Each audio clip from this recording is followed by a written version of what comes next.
अस्सलाम वालेकुम रहमतुल्लाह दोस्तों, वेलकम टू माय चैनल। अच्छा जी, आज मैं आपके साथ कुछ इंपॉर्टेंट अपडेट शेयर करूंगा। स्पेशली वो तमाम लोग जो नौकरी के बीच में से छोड़ना चाहते हैं अपने मामलात और अपने स्पॉन्सर को चेंज करना चाहते हैं और इस एनओसी की जो एक सहूलत प्रोवाइड की गई है इससे फ़ायदा उठाना चाहते हैं, वो किस तरह से कर सकते हैं और कौन लोग नहीं कर सकते। ये मैं आपको दो चीज़ें इसमें क्लियर करूँगा, क्योंकि एनओसी आने के बाद ये सवाल सबसे ज़्यादा पूछा जा रहा है। देखें जी, नंबर एक, फिर से बता रहा हूं मैं, मेरा ख्याल है कोई 20वीं 25वीं दफ़ा बता रहा हूं, जिन लोगों के कॉन्ट्रैक्ट्स वजारतुल अमल में रजिस्टर्ड हो गए हैं वो लोग उस कॉन्ट्रैक्ट, सपोज कॉन्ट्रैक्ट आज 29 जनवरी को ख़त्म हो गया तो 30 जनवरी को वो लोग विदाउट एनी एनओसी किसी भी अपने ओल्ड स्पॉन्सर से रब्ता किए बिना नए स्पॉन्सर को अपना पासपोर्ट और अपनी सीवी और अपना जो भी डॉक्यूमेंट्स रिक्वायर्ड है वीज़ा लगवाने के लिए वो दे सकते हैं और नया स्पॉन्सर आपका वीज़ा ले सकता है without any NOC. Clear? Number one. Number दो, सपोज आपका कॉन्ट्रैक्ट जो है वो ख़त्म हो रहा है अगले महीने, एक मिसाल मैं दे रहा हूँ वैसे, या अगले साल, और आप चाहते नहीं मुझे आज ही बस छोड़ना है और मैंने नए एनओसी लेना है, नए बंदे का मैंने वीज़ा लेना, नए अरबाब का।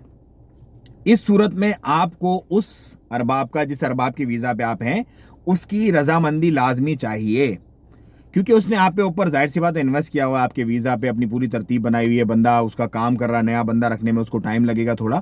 इस सूरत में आपको उसकी रजामंदी, उसकी एनओसी लाजमी चाहिए, या फिर वो आपको तनाजुल की इजाज़त दे दे। नंबर वन, बहुत सारे ऐसे लोग हैं जो रहमदिल होते हैं, जिनके मामलात ऐसे होते हैं, यार चल मेरा काम नहीं चल रहा, अभी कॉन्ट्रैक्ट में तो टाइम है लेकिन चलो तुम एनओसी ले लो। लेकिन बहुत सारे ऐसे लोग होते हैं कि जो नहीं देते, इनफैक्ट उनको आपकी ज़रूरत नहीं होती, लेकिन ऐसा होता है कि जैसे मुझे बहुत सारे ऐसे केसेस आए थे, स्पेशली पॉलर्स के,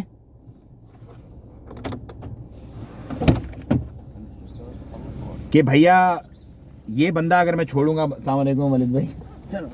अच्छा, मैं वेट कर रहा था वलीद भाई का, तो फिर मैंने वीडियो स्टार्ट कर दी थी बीच में। तो ये बंदा या बंदी अगर मैं छोड़ूंगा तो ये मेरे अपोनेंट ही आके और मेरे अपोजिट ही आके मेरा बिजनेस खराब कर देगा। ऐसे ही बहुत सारे केसेस, उन केसेस में आपको एनओसी नहीं देगा वो बंदा, जिस भी बंदा या बंदी के साथ आप काम कर रहे होंगे। तो आप कोशिश ये करें कि आपका अगर कॉन्ट्रैक्ट खत्म हो रहा है और आपको चेंज करना है, या बल्कि वलीद भाई, एक बंदा अगर बीच में छोड़ना चाह रहा है, एक मिसाल है, एक बंदा है उसका कॉन्ट्रैक्ट खत्म हो रहा है अगले साल या अगले महीने, और वो छोड़ना चाह रहा है बीच में कि मैं किसी और अरबाब के पास जाऊं, तो उसका कोई तरीकाकार है? अरबाब के पास जाने के लिए एक दो तरीके जो अभी हो रहे हैं। एक है जो एनओसी उसके अरबाब को देना पड़ता है पुराने अरबाब से रिक्वेस्ट करके। दूसरी चीज़ होती है जो कॉन्ट्रैक्ट आपको लेना पड़ेगा मैन पावर से, नया अरबाब को करना पड़ेगा, ये बंदे को मुझे चाहिए, वो कॉन्ट्रैक्ट बनाते हैं, तो उसके बाद ही आपका नया वीज़ा दाखिल होगा। उसके पास आपको पासपोर्ट होना ज़रूरी है आपके पास। तो अगर सपोज मेरा एक एग्रीमेंट है या किसी भी एक बंदे का एग्रीमेंट है, वो अगले साल एक्सपायर हो रहा है, हाँ। और मैं अभी चाह रहा हूँ छोड़ना बीच में, तो मैं छोड़ सकता हूँ राइट? नहीं छोड़ सकता उसके एनओसी के बिना?